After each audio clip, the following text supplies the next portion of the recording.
Welcome back again in the platform of Ranjan Legal Hub. Today I am going to discussing about difference among the investigation, inquiry and trial. I will always attach the PPT you have seen and if you need then take an screenshot from this difference. आज हम लोग discuss करने वाले हैं कि क्या क्या differences होते हैं in the investigation, inquiry and trial. हम लोग सभी जान चुके हैं कि ये जो है टॉपिक CRPC का है, यानी कि क्रिमिनल प्रोसीजर कोड 1973 के अंदर ये टॉपिक दिया गया है। इसमें जो हम बात करेंगे देखेंगे कि इन्वेस्टिगेशन क्या होता है, इंक्वायरी क्या होता है, ट्रायल क्या होता है। तो क्या होता है कि जब कोई केस फ्रेम होता है, किसी पर्सन के ऊपर कोई FIR होता है, तो पुलिस जो कंडक्ट करती है सबसे पहले वो होता है इन्वेस्टिगेशन। ये किया जाता है पुलिस के द्वारा। ओके, एंड इसके बाद जब ये इन्वेस्टिगेशन पुलिस कंप्लीट कर लेती है तो वो अपना रिपोर्ट बिफोर मजिस्ट्रेट प्रोसीड करती है। तो जब मजिस्ट्रेट के सामने प्रोसीड हो जाता है तो मजिस्ट्रेट इस पर एक्शन लेता है, तो उसको कहा जाता है इंक्वायरी। एंड आफ्टर इंक्वायरी जब मजिस्ट्रेट देख लेता है कि हाँ अगर ये केस सही है, अगर गलत है तो तब तो वहीं पर क्वेश हो जाएगा, लेकिन अगर ये सही है तब शुरू होता है ट्रायल। और ट्रायल में ये फाइंड आउट किया जाता है कि जो एक्यूज्ड है वो गिल्टी है या नहीं है। अगर एक्यूज्ड गिल्टी है then accused will be convicted, and अगर ये गिल्टी नहीं होगा, एक्यूज्ड गिल्टी नहीं है, then it will be acquitted. So we move further.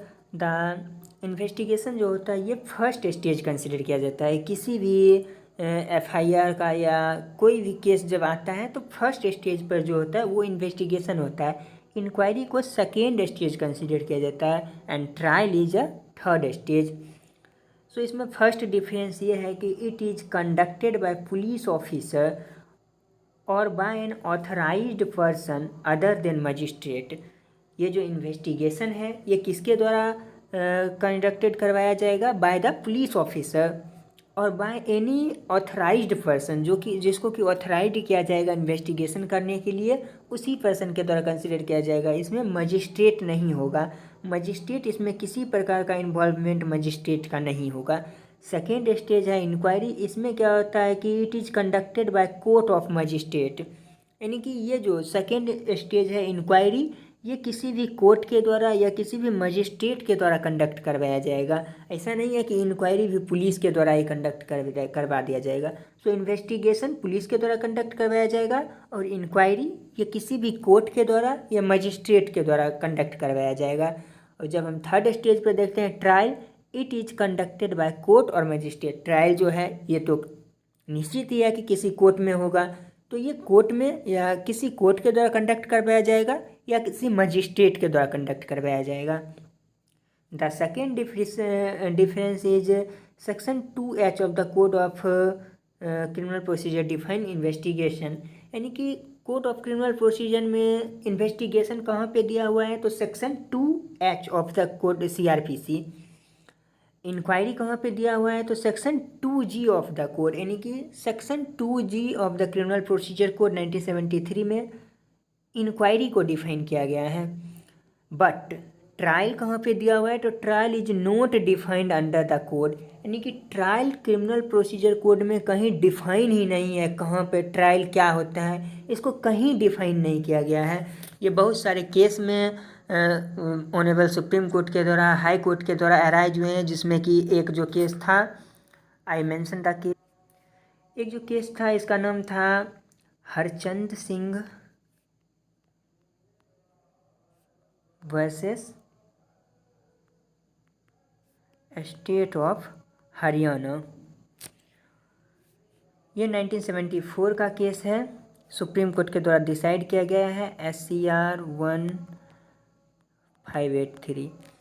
इस केस में सुप्रीम कोर्ट ने कहा था कि it was held at by the Supreme Court the purpose of trial is to find out whether the accused is guilty और not, यानी कि trial का पर्पस ही यही होता है कि ये फाइंड आउट करना कि जिस पर किसी प्रकार का एक्यूजेशन लगा है वो पर्सन एक्यूज्ड हुआ और वो एक्यूज्ड गिल्टी है या नहीं है, यही कंसीडर करना ट्रायल का काम होता है और इसी को ट्रायल कहा जाता है। Unfortunately trial is not defined under criminal procedure code. Now I move further. The another difference is the purpose of conducting the investigation is to collect evidence for inquiry and trial. यानी कि inquiry को conduct कराने के लिए, trial को conduct कराने के लिए इन्वेस्टिगेशन कराना ज़रूरी है। इन्वेस्टिगेशन जो है इसका मेन एम ही यही है, मेन इसका फंक्शन ही यही है कि इंक्वायरी कंडक्ट करवाने के लिए या ट्रायल कंडक्ट करवाने के लिए किसी प्रकार का एविडेंस को कलेक्ट करना। But the purpose of inquiry is to determine the trustworthiness of the allegation made. यानी कि जो एलिगेशन लगाया गया है एक्यूज्ड पे वो एलिगेशन सही है या कोई झूठा आरोप लगा दिया गया है। This is considered by the inquiry. ये इंक्वायरी के द्वारा कंसिडर किया जाएगा कि ये जो इस पर एक्यूजेशन लगा है दिस इज राइट और wrong.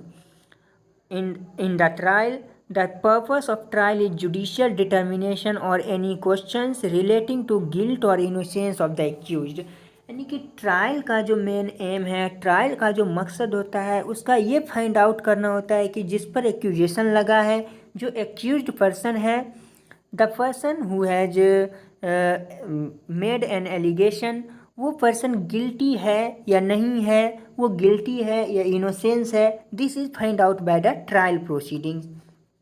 Another difference is it is a non judicial proceedings.